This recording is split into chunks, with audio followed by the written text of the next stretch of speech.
Assalamualaikum warahmatullahi wabarakatuh. Selamat datang kembali di channel Pegawai Muslim. Semoga informasi yang kami sajikan ini bisa bermanfaat untuk kita semua. Selamat menonton.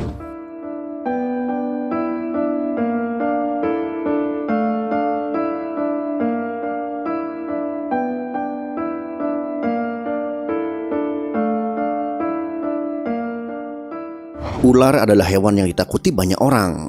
Ular memiliki bentuk tubuh panjang yang bisa berjalan dengan sangat cepat dengan cara menjalar. Ular terkenal akan karakternya yang membahayakan orang lain karena ada beberapa jenis yang berbisa dan memiliki racun yang mematikan. Ia juga bisa membunuh dengan cara melilit. Ular menjadi hewan yang diwaspadai semua orang dan menjadi hewan yang sering dibunuh karena dikhawatirkan membahayakan nyawa manusia. Hukum membunuh ular dalam Islam.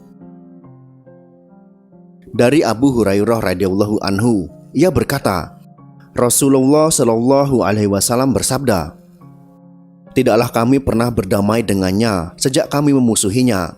Maka barang siapa yang membiarkannya lantaran rasa takut, maka ia tidak termasuk golongan kami." Hadis riwayat Abu Daud, nomor hadis 4139.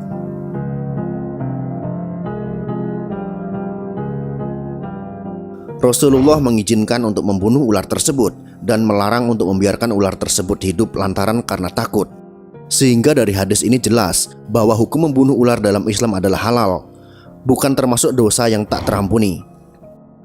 Boleh dilakukan jika memang membahayakan nyawa dan dengan niat melindungi diri. Membiarkannya karena rasa takut justru tidak diperbolehkan, karena dikhawatirkan akan membahayakan nyawa orang lain. Mari langsung saja kita bahas kisah tentang ular yang merindukan Rasulullah Shallallahu Alaihi Wasallam dan menunggu kehadiran beliau di Gua Thur. Berikut ini adalah kisahnya.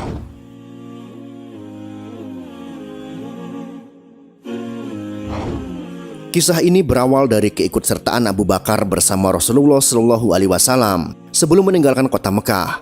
Saat pemuda kafir Quraisy yang berniat memenggal kepala Rasulullah kehilangan jejak Rasul dan hanya menemukan seorang pemuda bernama Ali bin Abi Thalib di bilik Rasul. Abu Bakar mendampingi Rasul bersembunyi di gua kecil di Bukit Thur. Abu Bakar tetap setia mendampingi Nabi Muhammad Shallallahu Alaihi Wasallam menginap di dalam gua. Sebelum beliau memasuki gua, Abu Bakar dengan sigapnya membersihkan dan menutup lubang-lubang yang ada di dalam gua agar mereka terhindar dari binatang buas. Dalam tidurnya, Rasulullah Shallallahu Alaihi Wasallam melabuhkan kepalanya di pangkuan sang sahabat. Tiba-tiba, seekor ular mendesis keluar dari salah satu lubang yang belum ditutup oleh Abu Bakar. Abu Bakar menatapnya waspada, ingin sekali ia menarik kedua kakinya untuk menjauh dari hewan berbisa tersebut. Namun keinginan itu dienyahkan dari benaknya, karena ia takut mengganggu tidur Nabi. Abu Bakar menutup lubang itu dengan salah satu kakinya, lalu ular itu menggigit pergelangan kaki Abu Bakar. Tapi kakinya tetap saja tak bergerak sedikit pun dalam hening. Sekujur tubuh Abu Bakar terasa panas ketika bisa ular menjalar cepat ke dalam darahnya. Abu Bakar tak kuasa menahan isak tangis ketika rasa sakit itu tak tertahankan lagi. Dan tanpa sengaja air matanya menetes mengenai pipi Nabi yang tengah berbaring di pangkuannya. Rasulullah terbangun lalu berkata, "Wahai Abu Bakar, apakah engkau menangis karena menyesal mengikuti perjalanan ini?" "Tentu saja tidak, saya ridho dan ikhlas mengikutimu kemanapun," jawab Abu Bakar. "Lalu mengapakah engkau meluruhkan air mata?" Rasulullah bertanya dengan bersahaja. "Seekor ular baru saja menggigit saya, wahai Rasulullah, lalu bisanya menjalar begitu cepat ke dalam tubuhku," jawab Abu Bakar dengan suara tercekat. Lalu Nabi berbicara kepada ular itu, "Hai, tahukah kamu, jangankan daging atau kulit Abu Bakar, rambut Abu Bakar pun haram kau makan." Dialog Rasulullah dengan ular tersebut juga didengar oleh Abu Bakar berkat mukjizat beliau. "Ya, hamba mengerti ya Rasulullah. Bahkan sejak ribuan tahun yang lalu ketika Allah mengatakan, barang siapa memandang kekasihku Muhammad fi ainil mahabbah atau dengan mata kecintaan, aku anggap cukup untuk menggelar dia ke surga," kata ular tersebut. "Ya Rob, beri aku kesempatan yang begitu cemerlang dan indah. Aku ingin memandang wajah kekasihmu fi ainil mahabbah," lanjut ular tersebut. Lalu apa kata Allah Subhanahu wa Ta'ala?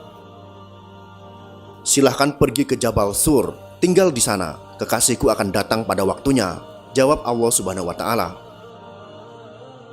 Ribuan tahun aku menunggu di sini, aku digodok oleh kerinduan untuk jumpa engkau Muhammad. Tapi sekarang ditutup oleh kaki Abu Bakar, maka kugigitlah dia. Aku tak ada urusan dengan Abu Bakar, aku ingin ketemu engkau wahai Muhammad, jawab ular tersebut. Lihatlah ini, lihatlah wajahku, kata Rasulullah SAW. Dan sang ular dari Gua Thur pun memandang wajah Nabi penuh dengan rasa cinta dan rindu. Tanpa menunggu waktu, dengan penuh kasih sayang, Rasulullah SAW meraih pergelangan kaki Abu Bakar. Dengan mengagungkan nama Allah Subhanahu wa Ta'ala, Sang Pencipta semesta, Nabi Muhammad SAW mengusap bekas gigitan itu dengan ludahnya.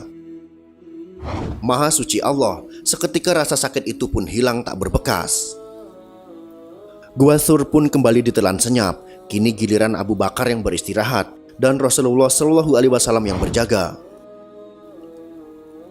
Abu Bakar menggelengkan kuat-kuat ketika Nabi menawarkan pangkuannya untuk beristirahat. Tak akan rela dirinya membebani pangkuan penuh berkah itu. Inilah sikap yang ditunjukkan oleh Abu Bakar As-Siddiq radhiyallahu anhu sebagai seorang sahabat kepercayaan Rasulullah SAW. Ia merelakan semua yang dimilikinya demi keselamatan dan perjuangan dakwah Rasulullah SAW. Bahkan ia merelakan nyawanya terancam demi menemani Rasulullah SAW. Semoga kisah ini bisa bermanfaat untuk kita semua. Wallahu a'lam bishawab.